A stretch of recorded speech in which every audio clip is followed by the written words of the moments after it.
البسكوت شكله حلو جدا، 2 في 1. طريقة التحضير سهلة وكمان طريقة تشكيله أي حد هيقدر يشكلها، سهل وبسيط وكمان سريع جدا. أنا أفكار ميرو ودي قناتي، يا رب الفيديو النهاردة يعجبكم. ما تنسونيش باللايك والكومنت الحلو. قبل أي كلام يلا بينا نصلي على حضرة النبي العدنان ونسمي الله ونشوف طريقة تحضير البسكوت القمر السهل السريع ده ايه. مكوناته سهلة ومتواجدة في كل بيت وكمان اقتصادية جدا. بسم الله الرحمن الرحيم. اول حاجه كده عندي كوبايه الا ربع من السكر البودرة. هنا يا حبايبي كوبايه الا ربع من السكر البودرة. هبدأ كده انزل السكر كويس جدا.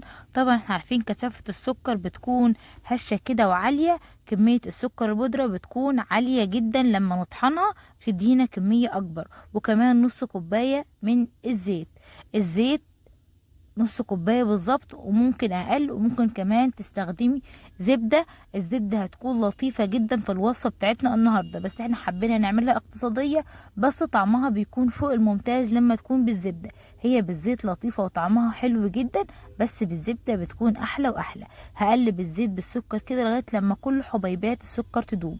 لو حابة الخطوة دي تعمليها بالخلاط هتنعمي السكر جدا، المهم ما يكونش فيه اي حبيبات خالص. وبعد كده هنبدأ ننزل ببيضة بدرجة حرارة الغرفة. هبدأ كده اقلب البيض بالسكر. وكمان يا حبايبي انا حطيت ورقة من الفانيليا او نص معلقة من الفانيليا، اهم حاجة بعد ما نضيف السكر على طول والبيض والزيت. زي ما انتوا كده شايفين يا حبايبي ما شاء الله، لغاية لما لون السكر كده والبيض يفتحوا خالص يبقى لونهم فاتح. هنبدأ نضيف المكونات الجافة اللي معايا كوبايتين الا معلقتين كبار من الدقيق. وبعد كده هبدأ انزل الدقيق شوية بشوية. طبعا لو الدقيق لأول مرة تستخدميه فيفضل تنزلي بيه شوية بشوية عشان ما يشربش كل السوائل. هنا حبايبي معايا معلقة صغيرة ممسوحة من البيكنج باودر او الكيك شيف، ما تكتريش اكتر من كده علشان البسكوت ما يشققش معاكي في التسوية. وهبدأ اقلب البيكنج باودر مع الدقيق كويس جدا، وبعد كده ابدأ اعجن عجنة خفيفة خالص كده من فوق لفوق. زي ما انتم ملاحظين ان انا بعجن كده بصوابعي مش بعجن جامد، علشان العجينة بتاعتنا ما يبقى لهاش عرق، وكمان عشان البسكوت ما يطلعش ناشف معاكي. بصوا كده يا حبايبي ما شاء الله، هلم كل كمية الدقيق وهقول لكم دلوقتي انا هضيف ايه على العجينة بتاعتي. هتخلي البسكوت بتاعي هش وجميل جدا وبيدوب في البق. العجينة هنا زي ما انتم ملاحظين العجينة طرية، ايوه انا عاوزاها بالسمك كده.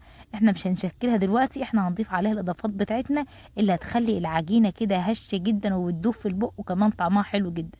قسمت العجينة نصين بالظبط، واجيب النص اللي في الطبق الابيض كده زي ما انتم ملاحظين. هبدأ اضيف عليه معلقة كبيرة من النشا، وكمان زيها بالظبط معلقة كبيرة من الدقيق.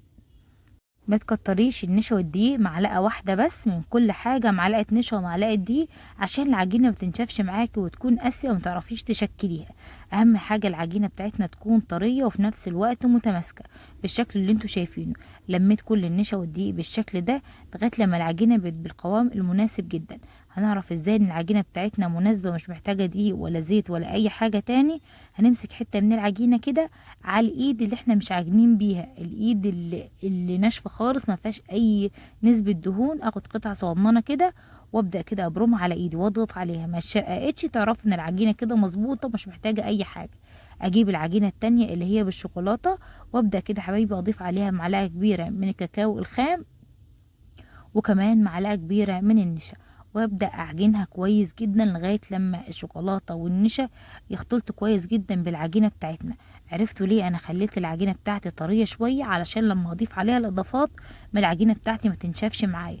هقلب كل العجينة كده كويس جدا لغاية لما تاخد اللون الجميل كده.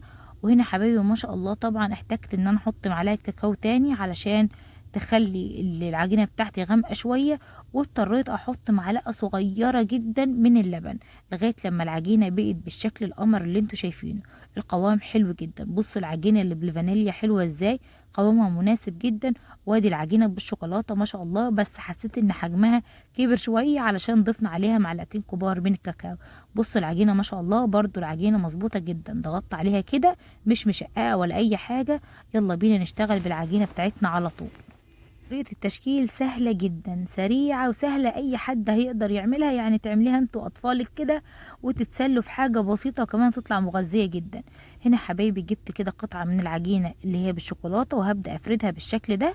وبعد كده اجيب قطعة من العجينة اللي بالفانيليا وبرضه وهنفردها بنفس الشكل. اهم حاجة يبقوا الاتنين بنفس الطول. شايفين؟ مفيش اسهل من كده.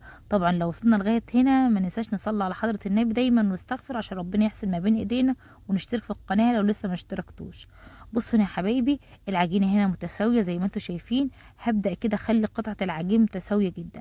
هقطعها كده بالقطاعة اللي معايا، واجيب العجينة كده واعملها على شكل اكس كده عكس بعض. وبعد كده ابدأ الفها زي الضفيرة كده، او زي الشكل الحلزوني. وبعد كده هديها برمة تاني عشان العجينة يكون شكلها متناسق بالشكل ده. شايفين حبايبي؟ سهلة جدا وسريعة، اي حد هيقوم ينفذها والطريقة تطلع معاكم في منتهى الجمال. شايفين؟ وبعد كده ابدأ الم العجينة بالشكل ده على شكل دايرة حوالين بعضها. شايفين الجمال؟ مفيش اسهل من كده. عملت برضو قطعتين من العجينة، وبعد كده ابدأ اعمل عجينة على شكل اكس كده. وبعد كده ابدأ المها بالشكل ده، الشكل الحلزوني.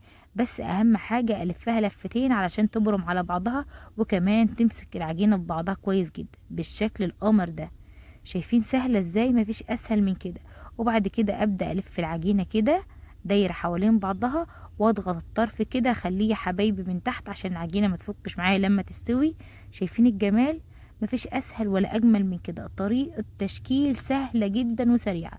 في اقل من ربع ساعة هتكون مجهزة البسكوت القمر السهل السريع ده. شوكولاتة فانيليا، حاجة كده في منتهى الجمال، شكله مبهر، الولادة يحبوه جدا. شايفين كده يا حبايبي؟ مفيش اسهل ولا اجمل من كده. اهم حاجة تبرميها البرمتين دول عشان العجينة تديني الشكل المنتظم او الشكل المناسب للفورمة بتاعتنا او للشكل بتاعنا. بصوا كده، شكلها ما شاء الله قمر تبارك الرحمن. مفيش اسهل ولا اجمل من كده. شايفين؟ هخلص كل العجينة بنفس الشكل اللي احنا عملناه مع بعض. اهم حاجة احطها في الفرن على درجة حرارة 180 من فوق ومن تحت، ويطلع بالشكل التحفة القمر اللي انتوا شايفينه. ما خدتش وقت خالص. البسكوت طبعا مش بياخد وقت في الفرن، تقريبا خدت من 7 ل10 دقايق وطلعت بالشكل القمر ده. شايفين؟ ما شاء الله تبارك الرحمن. مفيش اسهل ولا اجمل من كده. سهلة وسريعة، وكمان طريقة التحضير والتشكيل مفيش اسهل من كده. في اقل من ربع ساعة هتكون مجهزة احلى بسكوت لولادك، هيفرحوا بيه. حاجة صحية وكمان اقتصادية جدا، ما خدتش معانا ولا وقت ولا مجهود. الفكرة النهاردة لذيذة جدا، هتجربوها هتعجبكم. مفيش اسهل ولا اجمل من كده. شايفين الجمال؟ شكلها تبارك الرحمن حلو جدا، طريقة التشكيل فوق الممتازة. شايفين كده القلب حلو ازاي؟ يا رب البسكوت النهاردة يكون عجبكم، والفكرة النهاردة تكون عجبتكم. اهم حاجة الفيديو يكون عجبكم، وتشتركوا في القناة عندي وهتشوفوا فيديوهات كتير حلوة، وهتشوفوا كمان طريقة تحضير البسكوتات ووصفات تكون سهلة وسريعة وكمان اقتصادية. كده اقدر اقول لكم في اخر الكلام، صلوا على حضرة النبي العدنان، واشتركوا في قناتي لو مش مشتركين، واعملوا لي لايك وسيبوا لي كومنت يفرحني. سلام.